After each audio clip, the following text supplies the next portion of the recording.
The people of Australia are sick of banks ripping us off as customers. We're sick of banks forging customer documents, forging their income, increasing their income, forging signatures, forging details such as assets. Banks have ruined the lives of elderly people, of farmers and ordinary working Australians. The top executives get millions in bonuses for this behaviour. It feeds through to profits. This is what they do to increase the profits. The employees of the banks are likely to go to jail. They will be the ones that are scapegoated if these matters are investigated. Excuse me, Inspector. Keith Lawrence from the Daily Blad. We're not used to police being so emphatic about the charges that have not yet been tested in court. Let me get to that. I'm just going to finish my statement and then I'll come to questions. The top executives and the directors of the banks need to be held accountable because these crimes cannot go unpunished. That's right. The world will forgive banks for stuffing up the world economies once, but they won't forgive it twice. Australia's economy is in danger of a debt-fueled property bubble. To tell you a little bit about my story, the ANZ Bank, I discovered, fraudulently altered my loan application forms. They increased my income by 400%. They reduced my expenses down to a quarter. National Bank, when I got my details from the National Bank, I discovered that they had increased my income by 700%. This sort of behaviour is not acceptable and we are coming after you. That the consequences of these actions are going to come home. And once again, Inspector, if I may, surely are you a policeman or a politician? No, I'm a citizen and I'm going to arrest the CEO of the ANZ Bank. I've got the evidence and you can see the evidence on my Facebook page, which is Bank Ripoffs. So go to the Bank Ripoffs Facebook page. Denise Brayley is a criminologist who has collected 2,000 copies of loan application forms that have been fraudulently altered. The government, ATSIC, APRA and the RBA has done nothing about this situation. This is called predatory lending and these institutions have done nothing to protect customers. Despite evidence of all of this activity, all of these rip-offs going before Senate inquiries. On what authority do you have to arrest the CEO? As a citizen of Australia, it's time for people to take the law into their own hands. If the government and if APRA and ATSIC don't take action. I have one question, however. Based on the falsification of your documents, the bank lent you a large sum of money, is that correct? Why did you not say, I'm not taking this money, I can't afford it? Well, I wanted to invest for my retirement and I believe that borrowing the money and investing in property was a good strategy. But could it have been that more education is needed in terms of evaluating properties? Because this is a statement that one hears quite a lot, but the other side is, do you take responsibility for your own borrowing capacity? Yeah, absolutely. Look, I mean, it's a really good question, and the government has put into place, Australian government has put into place legislation governing the obligations of both customers and of banks. Now, banks have an obligation to their customers not to lend irresponsibly. If they need to increase the income by 400% to get a loan across the line, that's ridiculous. So we have two issues here. We have fraudulent, that's obviously a serious allegation to alter documents. Yeah. And then there's the other side of actually who's responsible for the loan as well. It's a joint responsibility, not an issue. Yeah. That a lot of people like yourselves have taken out loans they couldn't afford. Yeah, look, absolutely. And I've taken responsibility. I mean, grappling with bankruptcy is a really serious thing in somebody's life. Often people commit suicide. There's been a lot of suicides over this, and this is, you know, something that the banks have caused. So if you get yourself into financial difficulties, you've got to do your best to get that resolved. And that may mean that you have to fight the bank. Okay, in my case, that's what I'm doing, and I'm warning other Australians. So here is the CEO of the ANZ Bank, and I'm going to arrest him for fraud. Here we go. There we go. Very kinky. Aye. Last time I did this, it ended up quite nice. Where Well, is it she? won't be quite nice this time. Where's Is the that the lady? CEO's going to say for real? Right. Huh? So,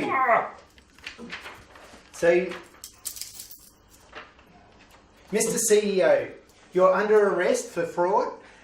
So on my loan application forms, on my ANZ loan application forms, there was over 50 counts of fraud. I'm arresting you for conspiracy to cover up fraud, attempted theft of my property, improper influence of federal politicians, improper influence of the Financial Ombudsman Service, improper influence of the Australian Securities and Investment Commission. These, okay, so so I'm a citizen of Australia. My name is Paul Herman, and you're under arrest. Now you do have some rights. You have the right to remain silent, and anything that you do say may be used in evidence against you in a court of law. You have the right to go running to your lawyers and try to get them to get you out of this mess. I look forward to my day in court. Well, Speak. so would I. Prove my innocence.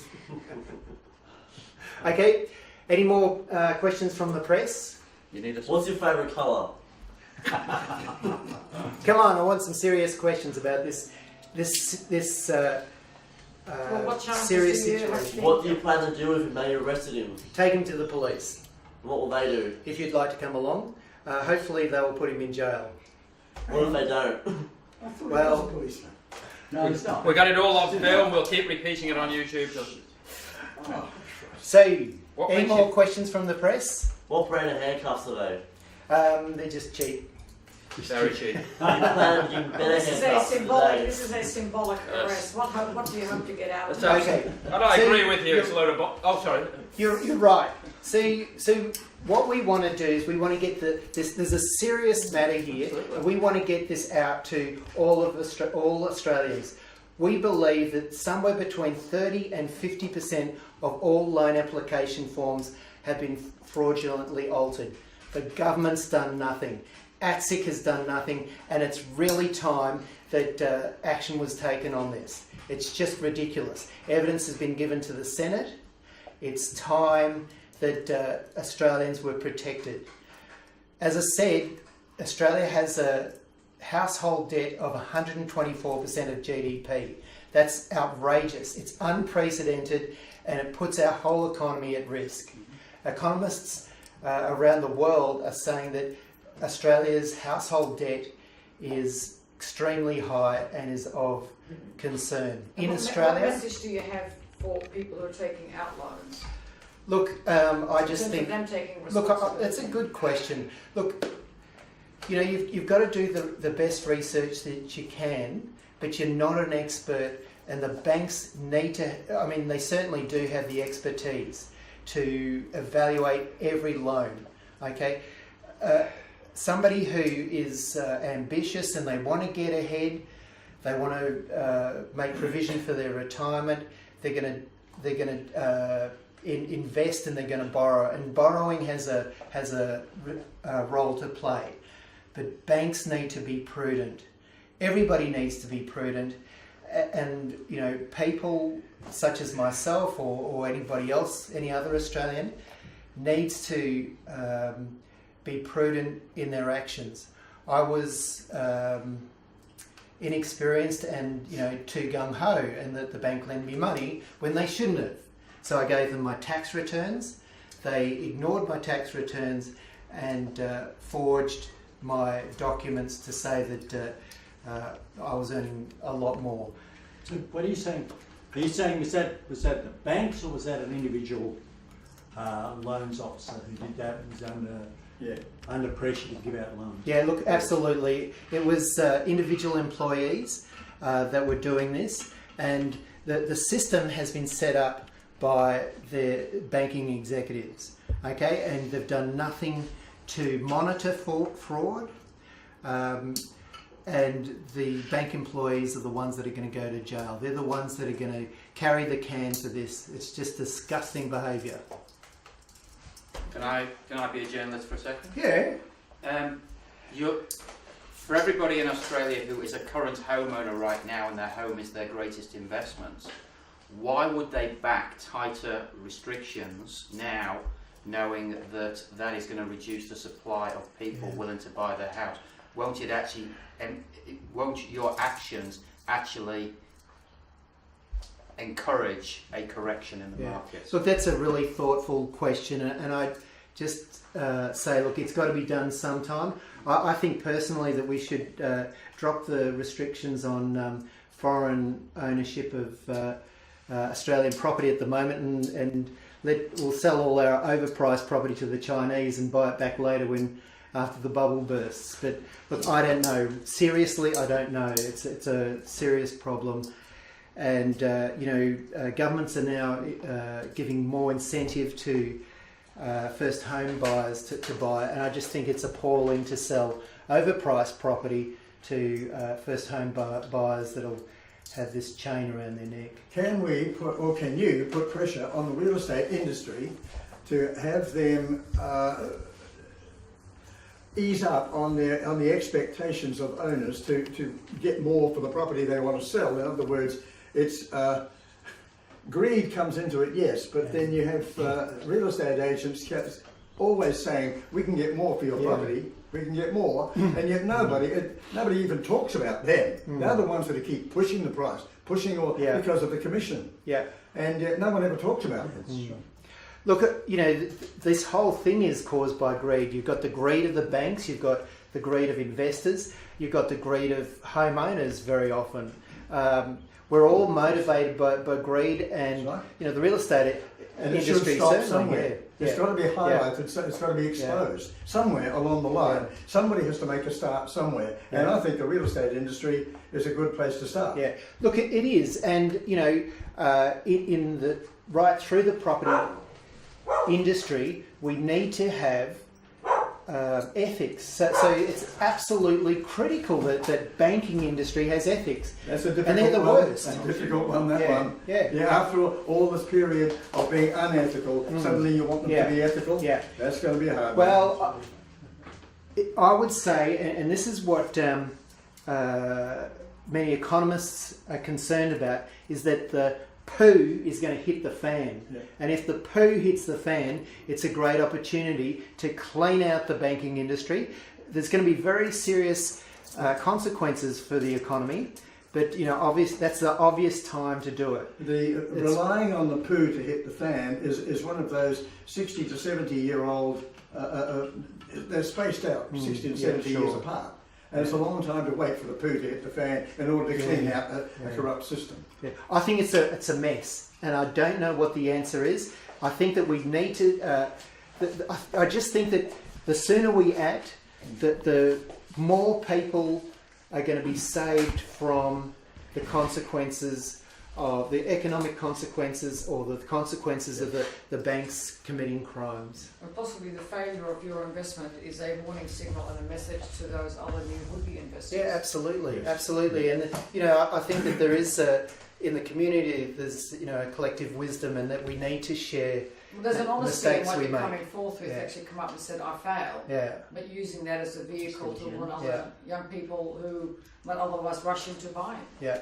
Look, I'm passionate about helping people who have been victimised by banks. So, if you could go to my Facebook page and follow us, Bank Ripoffs, that would be really great. And, we aim to help people where we can, so as much as we possibly can. And we're trying to build a community so that we can support each other.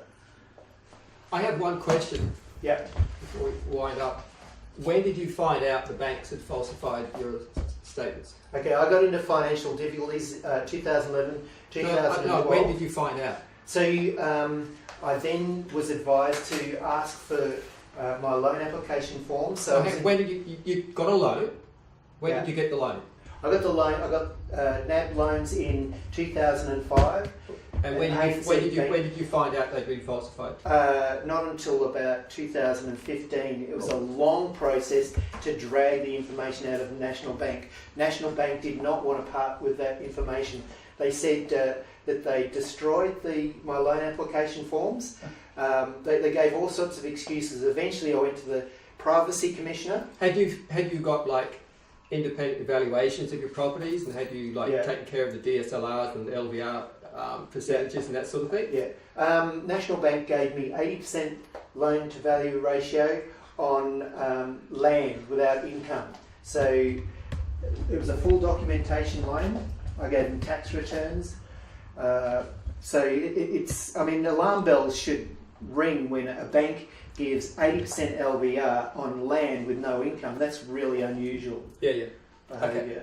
But yeah, I mean, I sort of wonder, how did you think you were going to service that? At the time, I was buying and selling land. So I'd actually gone to Russell Island, and it was a really up and coming suburb at the time. So there was a lot of capital growth there, and I was promoting it to people down in Victoria and Sydney as a great retirement place. So yeah. Okay. Because I didn't materialise. Okay. Yeah. Let's wind it up. And remember to keep on challenging everything for the truth. I've spent my entire life doing that, and would like to share some of my discoveries with you. Whether you're an atheist or believe in a higher power, my book on God is sure to get you thinking. And part and parcel of spirituality is learning how to work with your unconscious mind, such that you can quieten the mind and get yourself to sleep when you need to. And that includes the ability to banish bad habits like cigarettes, marijuana, alcohol, chocolate, and overeating. And as a foundation to a fulfilling life, I believe everyone needs to learn how to work with their unconscious mind, how to explore deep trance and states of deep meditation. If you want to connect, you can find me on Facebook at Abbey Eagle School of Meditation.